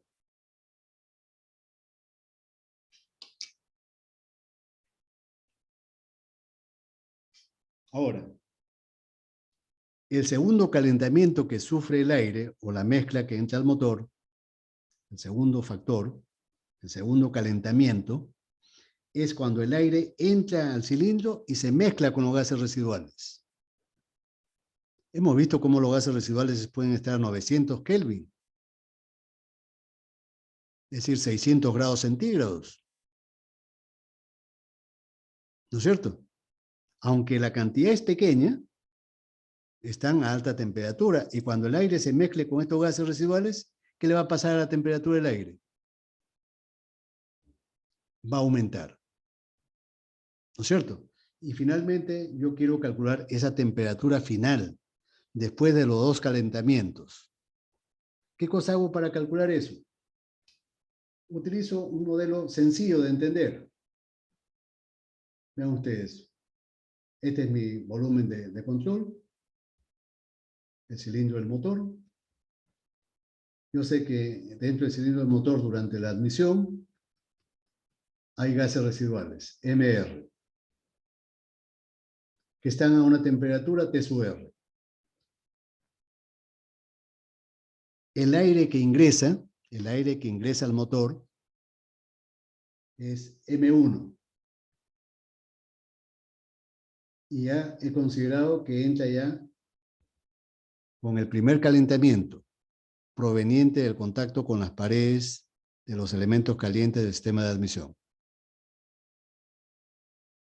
Estos dos flujos se mezclan y resulta esta cantidad, M1 más MR. Y la temperatura final de mezcla es esta, que es la incógnita, no sabemos cuánto vale. Para calcular T sub A, yo utilizo esta fórmula. ¿De dónde proviene esa fórmula? Es un simple cálculo de balance de energía, ¿no? De un sistema que hipotéticamente, en ese momento de la mezcla, no produce ni trabajo, ni tampoco se pierde calor al exterior. En el momento en que se mezclan, no produce ni trabajo, ni tampoco se producen pérdida de calor al exterior. ¿Cómo se justifica eso? Bueno, que no haya pérdida se justifica porque el proceso de admisión dura muy poco, ¿no? Dura menos de una centésima de segundo. Eso justifica, ¿no? Es decir, el poco tiempo que dura la admisión y sobre todo el poco tiempo que dura el proceso de mezclado del aire con esos gases residuales. Es una mezcla casi instantánea que no le da tiempo a que se pierda calor. Y como el tiempo es muy pequeño, también eso justifica el considerar que no se produce trabajo. Eso facilita, ¿no? Esa es una asunción. Ese es algo que estamos nosotros considerando para simplificar el modelo. Realmente sí se produce, sí se consume trabajo y también se pierde calor, pero vamos a asumir que son cero. Entonces, acá es igualar las entalpías, ¿no? El H inicial, la sumatoria de H inicial con el H final. H es la entalpía total. ¿Cómo calculamos eso? Vean ustedes, calor específico a presión constante de la mezcla fresca, Cp0, multiplicado por su cantidad en kilomoles, M1, por la temperatura que tienen en el momento en que se mezclan con los gases residuales, después de haberse calentado ya por el contacto con las paredes calientes. ¿Cuál es el otro elemento inicial? Son los gases residuales, MR, lo multiplico por su calor específico molar. Este calor específico está en kilojoules por kilomol por Kelvin. Y T sub R es la temperatura, ¿no? de los gases residuales. Los productos finales, después que se han mezclado, es M1 más MR, que es el calor específico de la mezcla, multiplicado por T sub A. T sub A es la incógnita. Antes de despejar T sub A, yo hago algunas consideraciones. ¿Cuáles son esas consideraciones? Considero que el calor específico de la mezcla es aproximadamente el calor específico del aire. ¿Por qué motivo? Porque la mezcla se compone básicamente de aire. La cantidad de gases residuales es exigua, es pequeña, si la comparo con la cantidad de aire. Eso es el motivo por el cual hago esta primera consideración. La segunda consideración, voy a considerar la tercera. ¿Cuál es? La definición de gamma R, del coeficiente de gases residuales. Es MR sobre M1. Y la tercera consideración, que es esta, la segunda. Utilizo un coeficiente, un cociente, mejor dicho, un cociente. ¿Qué es ese cociente? El calor específico de los gases residuales con respecto al calor específico de la mezcla fresca, del aire. Como los gases residuales están más calientes que el aire, su calor específico es mayor. CPR es mayor que CP0. Por lo tanto, el cociente, experimentalmente, empíricamente se ha demostrado que está entre 1,14 y 1,15. A eso le llamo phi sub R. Al cociente le llamo phi sub R. Ya no tiene ningún nombre especial, simplemente phi sub R, como símbolo. Si yo despejo T sub A, tengo acá esta fórmula. Y es interesante analizarla. Vean ustedes, a la temperatura inicial del aire se le suma el efecto del calentamiento por el contacto con las paredes. El aire se calienta por el contacto con los elementos calientes del sistema de admisión. Es el primer calentamiento. Y el segundo calentamiento es por la mezcla con los gases residuales, porque los gases residuales están más calientes.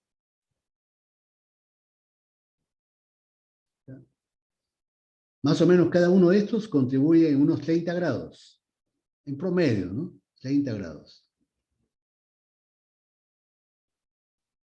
Y abajo en el denominador, 1 es proporcional a la cantidad de aire. 1 es proporcional a la cantidad de aire. Y gamma R es proporcional a los gases residuales. Por eso que es 1 más gamma R. Eso proviene de toda esta deducción que hemos utilizado, ¿no? Las simplificaciones y la fórmula de arriba. De ahí sale 1 más gamma R. Solamente quiero darle una interpretación, ¿no? 1 representa la cantidad de aire y gamma R representa la cantidad de gases residuales. La cantidad total es la suma. Vean ustedes los rangos de T sub A. Como rango, la temperatura T sub A al final de la admisión es mayor en los motores Eche. Y esto es sorprendente. ¿Por qué es sorprendente? Porque yo había comentado que en los motores Eche había el efecto refrigerante cuando la gasolina se vaporizaba. El aire se enfría por la vaporización del combustible. Sin embargo, la temperatura al final de la admisión es mayor que en el motor diésel. ¿Por qué? La razón es porque la temperatura de los gases residuales en el motor Eche siempre es mayor que en los diésel. ¿Y por qué la temperatura de los gases residuales es mayor que en los diésel? Porque la combustión en los motores de gasolina se realiza con una mezcla estequiométrica, una mezcla concentrada. En cambio, en el motor diésel, la mezcla es pobre. Por eso que la temperatura de combustión y la temperatura de los gases residuales en la combustión Eche es mayor que en el diésel. Mucha gente cree lo contrario, ¿no? Creen que porque el motor diésel es más grande, sus gases quemados salen más calientes. Eso es lo contrario. Los gases quemados del motor diésel salen más fríos. Por eso que el motor diésel es más eficiente también.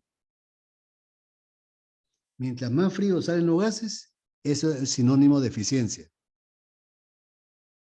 Si los gases salen calientes, significa que se está perdiendo energía térmica.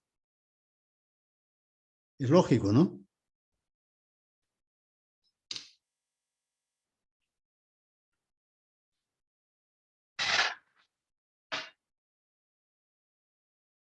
Ya. Ahora, finalmente, nosotros necesitamos evaluar la eficiencia con que se realiza todo el proceso de admisión. Y para ello utilizamos un parámetro llamado eficiencia volumétrica. Este término no es totalmente desconocido para ustedes. Ya lo han visto seguramente en algunos ejercicios de termodinámica.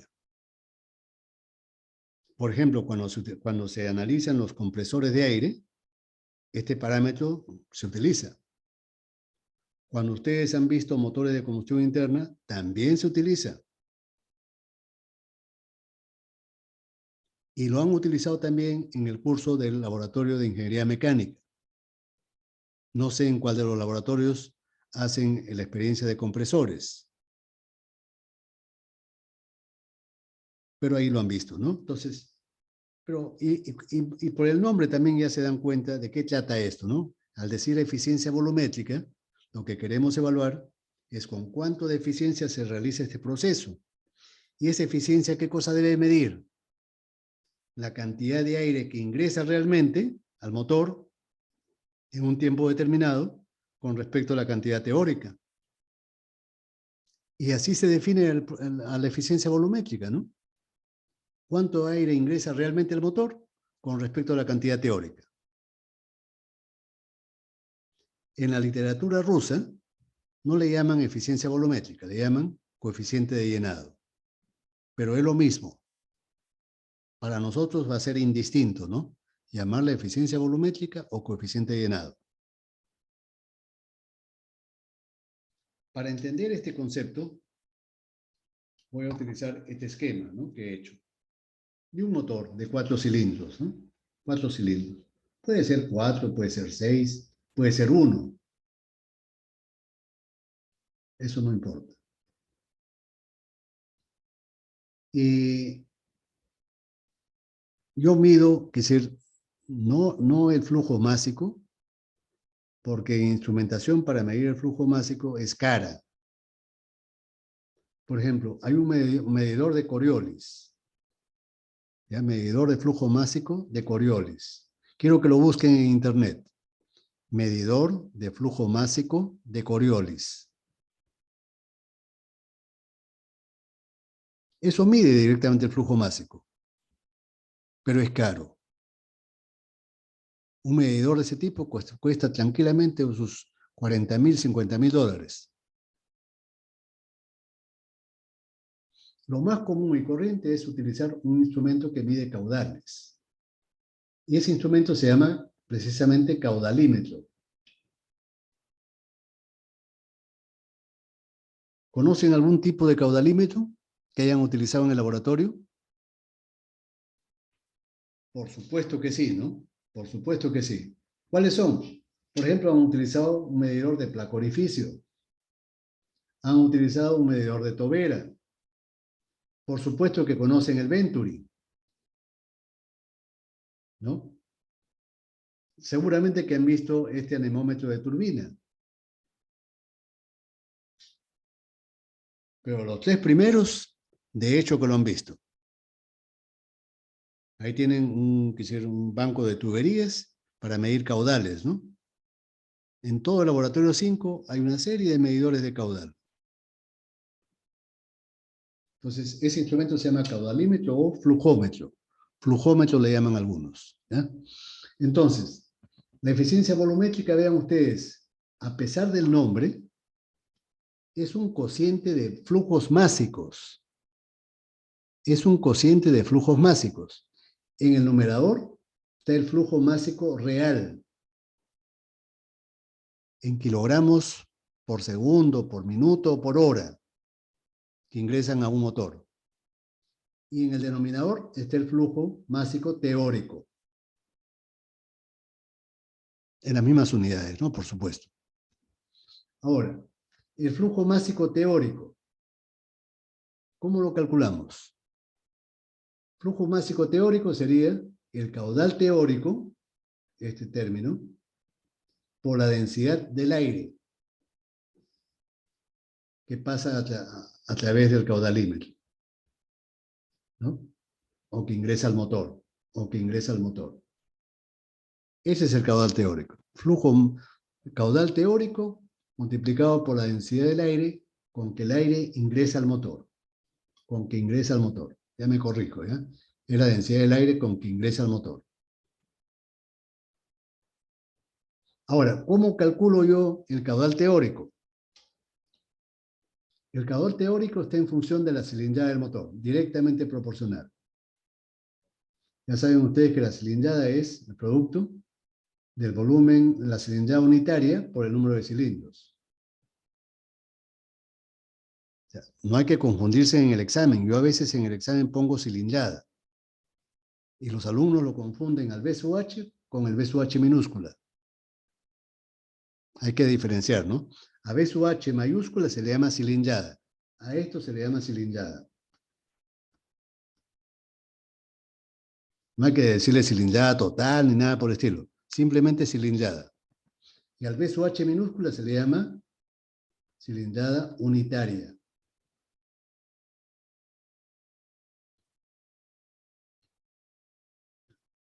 De aquí en adelante ya no deben confundir esos términos, ¿ya? Entonces, acá este caudal teórico es proporcional a la cilindrada total, cilindrada, P sub H mayúscula. Esto es metros cúbicos por ciclo. Por ciclo. Pero yo tengo que multiplicarlo acá por el número de ciclos por segundo. ¿Y cómo calculo el número de ciclos por segundo que realiza el motor?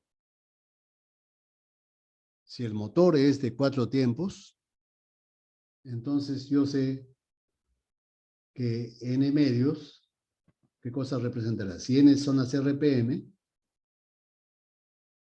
entonces este cociente va a representar el número de ciclos por minuto. Porque yo sé que para que se realice un ciclo completo se necesitan 2 vueltas, 2 revoluciones. Por eso que lo divido entre 2, porque el motor es de 4 tiempos. Pero además lo quiero por segundo, entonces lo divido entre 60. N sobre 120. De ahí proviene el N sobre 120. Es el número de ciclos por segundo o número de admisiones también, ¿no? Número de ciclos o número de admisiones. ¿Está bien? Entonces ya tenemos este de acá. Tenemos la densidad. Y en la parte superior, ¿qué cosa va? ¿Cómo calculamos el flujo másico real?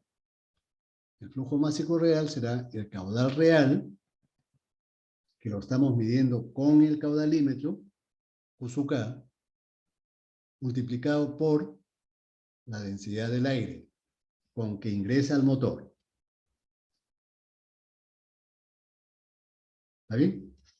Ahora, yo voy a hacer ciertos artificios. ¿Cuáles son esos artificios? Este I, porque acá este B sub H que está acá arriba, es B sub H minúscula por I. Este I lo paso al numerador, lo paso acá arriba. Sí. Y el N sobre 120 lo paso también hacia arriba. Y no he alterado numéricamente nada. El cociente no se ha alterado numéricamente. Lo único que he hecho es pasarlo convenientemente al numerador.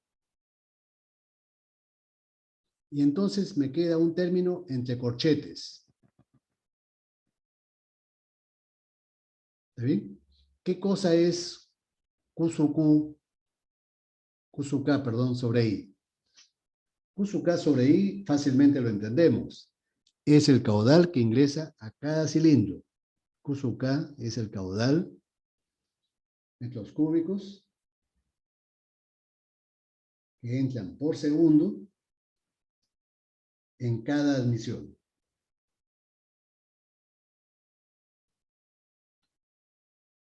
¿Y qué cosa es el denominador? N sobre 120.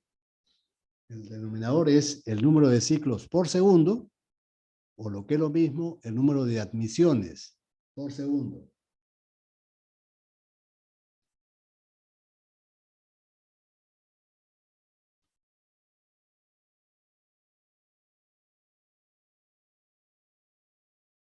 acá he cometido un error. Acá no es por admisión, sino es por cilindro. Metros cúbicos por segundo por cilindro, en cada cilindro. Porque lo estoy dividiendo entre I, ¿no? Por cilindro. Entonces, acá simplifico los segundos y me va a quedar metros cúbicos por cilindro en cada admisión.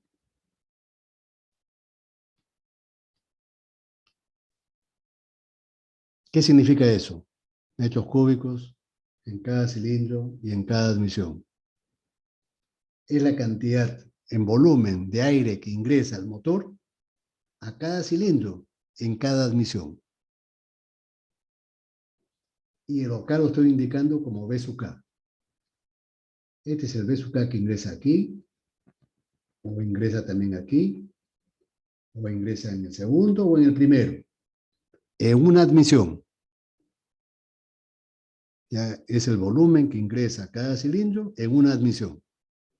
Ese es el significado de V sub K. Entonces, todo esto es V sub K.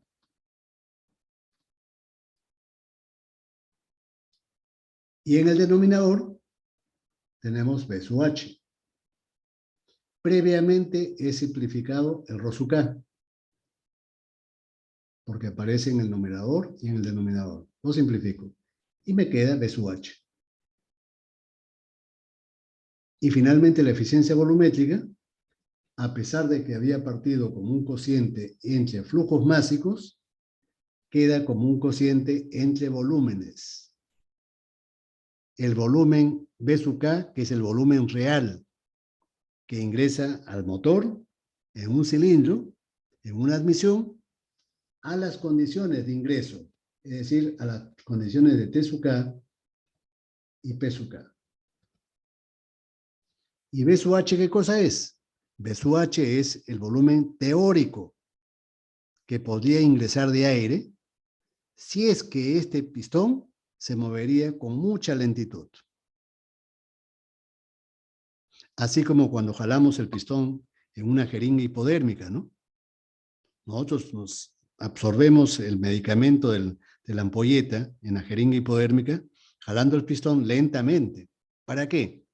Para que no se formen burbujas, ¿no? Nosotros no queremos que entre el medicamento con burbujas de aire. Entonces lo jalamos lentamente. En el motor, idealmente también podríamos llenar todo el cilindro de aire si es que el pistón se moviera con una velocidad infinita, una velocidad sumamente baja, cercana a cero. Con respecto a ese caso lo estamos comparando. El V sub K se está comparando a ese caso hipotético.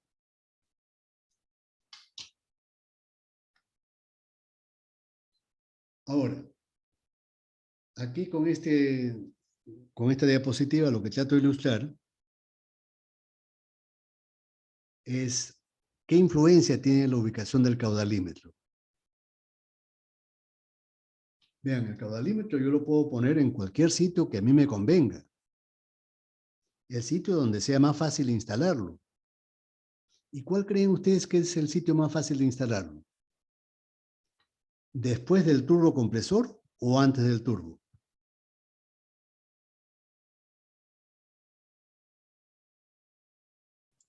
Desde el punto de vista de facilidad de instalación. Después. Pero después del turbo, vamos a estar sometidos a la presión del aire proveniente del turbo. Y entonces, por cualquier junta, porque vamos a tener que juntar las mangueras, van a tener que ser muy herméticas para que nada salga y todo entre por el caudalímetro. ¿No es cierto? Me refiero, si es que el medidor, voy a borrar todo esto, ¿eh?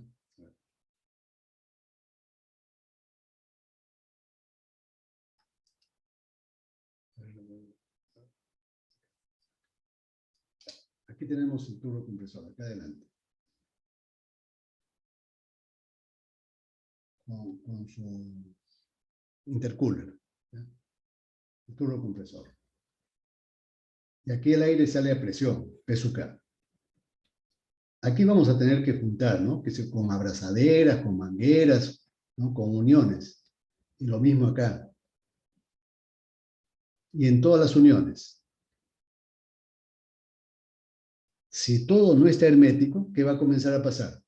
El aire a presión va a fugar por acá, una pequeña cantidad, va a fugar por acá y no va a ingresar al motor todo, ¿no es cierto?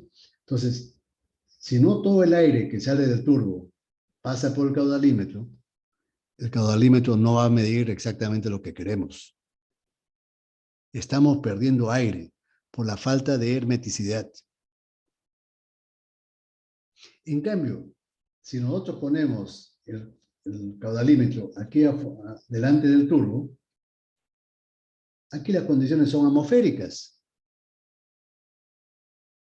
Ahí difícil, vamos a poder, simplemente con abrazaderas, vamos a poder unir las mangueras. El aire no está a presión. Entonces, desde el punto de vista práctico, lo más fácil es ponerlo a la entrada, antes del turbo, no después, para evitar las fugas. ¿Está bien? Como en este caso. ¿Y en qué cambia la fórmula si es que hago eso? Como esta fórmula de acá no va a cambiar, porque estoy considerando flujos másicos. No importa dónde ponga yo el caudalímetro, el flujo másico es el mismo. Si lo pongo acá o si lo pongo acá, el flujo másico es el mismo. Lo que cambia es el caudal. Si lo pongo antes, es el caudal cero por rho sub cero. Caudal cero es caudal medido en las condiciones atmosféricas. Y rho sub cero es la densidad del aire atmosférico. Si lo pongo acá, en el numerador tendría que poner Q sub K por rho sub K. Estos dos caudales son diferentes. Son diferentes. Pero los flujos másicos son iguales en ambos casos. Este flujo másico es igual que este. ¿Está bien? ¿Se entiende lo que he querido explicar? Que Sí, no ingeniero. importa dónde ponga yo el caudalímetro. ¿Ya? Lo más fácil es ponerlo antes del turbocompresor. Pero si hago eso, tengo que tener la precaución. Ya en el numerador no pongo rho sub K, pongo rho sub cero. Ahora, si el caudalímetro lo pongo después del turbo, ahí sí, como en el caso anterior que hemos visto, el numerador lo multiplicamos por rho sub K. ¿Está bien? Sobre esto puedo poner yo algún problema en el examen. Ya, yo el caudalímetro en principio lo puedo poner donde me es más fácil instalarlo.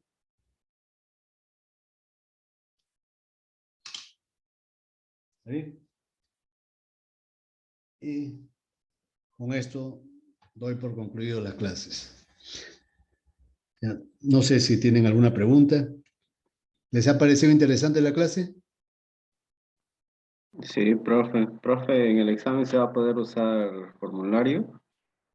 Sí, un alumno ya me preguntó, ¿no? Es decir, el problema es que como los exámenes van a ser presenciales, en cada aula hay un supervisor. Y ese supervisor va a tener la orden de seguir las instrucciones que diga en el examen. Y el examen es sin copias y sin libros. ¿Cómo se puede saltar ese impedimento de no tener copias ni libros? Con una calculadora, ¿no? Una calculadora que permita tener las fórmulas ahí. Claro, estas calculadoras modernas permiten también guardar PDFs, ¿no?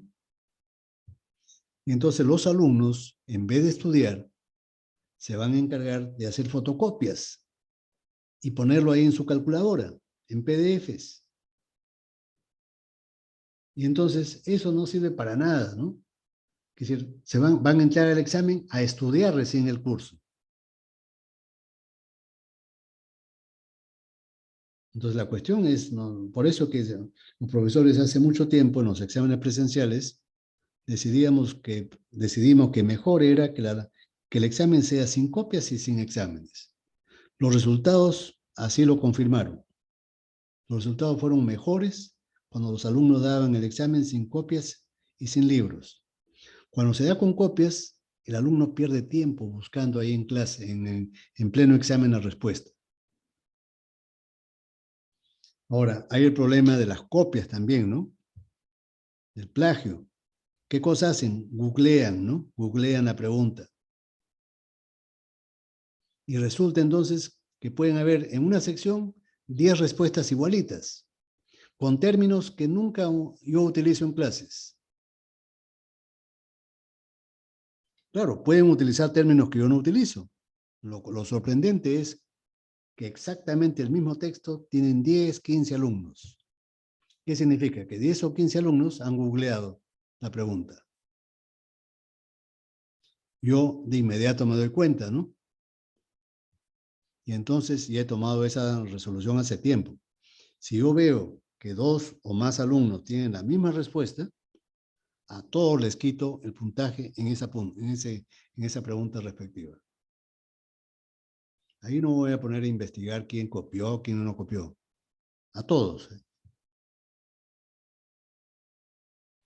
Profe, entonces, ¿se puede usar formulario con copias?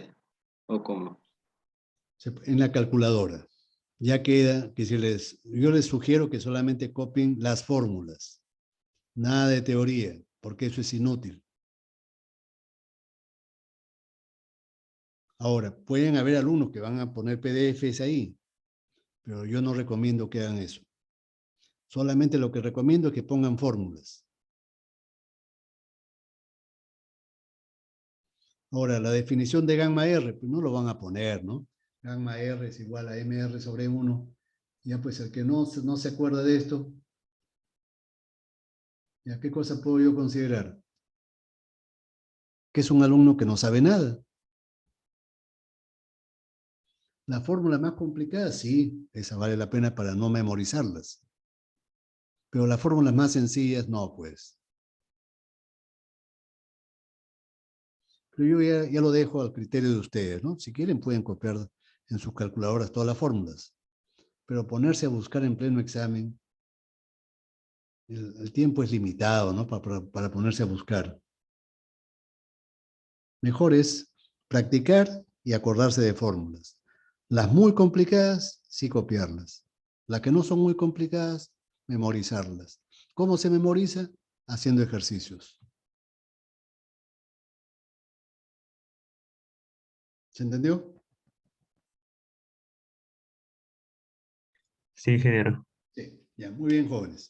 Entonces me despido, ¿ya? Hasta luego. A que les vaya Hasta bien luego, a todos. ingeniero. Hasta luego. Hasta luego, profe. Hasta luego, jóvenes. Nos vemos.